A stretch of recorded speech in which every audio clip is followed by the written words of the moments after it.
পেঁপের শুক্তো কীভাবে রান্না করলে খুব টেস্টি হয় আর সেটাই তোমাদের সাথে বলবো। দেখো, 1 চামচ তেলের মধ্যে আদা, সর্ষে আর একটা তেজপাতা দিয়েছি।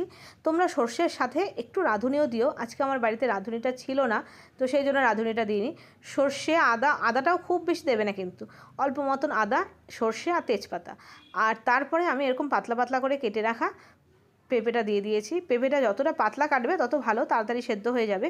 এবার একটু নাড়িয়ে চাড়িয়ে, গ্যাসের ফ্লেমটা হাই করে আমি একটু নাড়িয়ে চাড়িয়ে ভাজা ভাজা করে নিচ্ছি। পরিমাণ মতো নুন দিয়ে দিলাম। এই রান্নাটার মধ্যে কিন্তু আর কোনো মশলা বা কিছুই পড়বে না। এরকমভাবে পেঁপে শুক্তো রান্না করে দেখো, খেতে কিন্তু বেশ ভালো লাগে। একটু ভাজা ভাজা করে নেওয়ার পরে একটুখানি জল দিয়ে দিলাম পরিমাণ মতন, যাতে সেদ্ধ হয়ে যায়। বেশ গ্যাসটাকে সিম করে ঢেকে দিয়েছিলাম। এবার মাঝখানে 2-3 বার একটু নাড়িয়ে নাড়িয়ে দেখেছি আমি।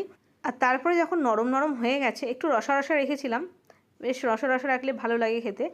আর ফাইনালি আমি হাতা দিয়ে বা খুন্তি দিয়ে একটু ঘেটে ঘেটে দিয়েছি, তাহলে বেশ ভালো হয়। তো লাস্টে নামানোর আগে দিয়েছি অল্প একটু ঘি। তো তোমরা পছন্দ না হলে ঘিটা নাও দিতে পারো, তবে ঘিটা অল্প একটু করে দেবে, বেশ সুন্দর একটা ফ্লেভার আসে, বেশ ভালো লাগে আর খুব সুন্দর গন্ধ বেরোচ্ছে। তো এইভাবে পেঁপে শুক্তোটা রান্না করে দেখো, খুব ভালো হয় খেতে। গরম ভাতের সাথে প্রথম পাতে বেশ টেস্টি একটা রান্না।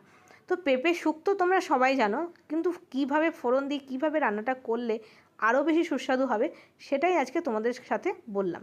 তো আজকে এই পর্যন্তই। Bye bye.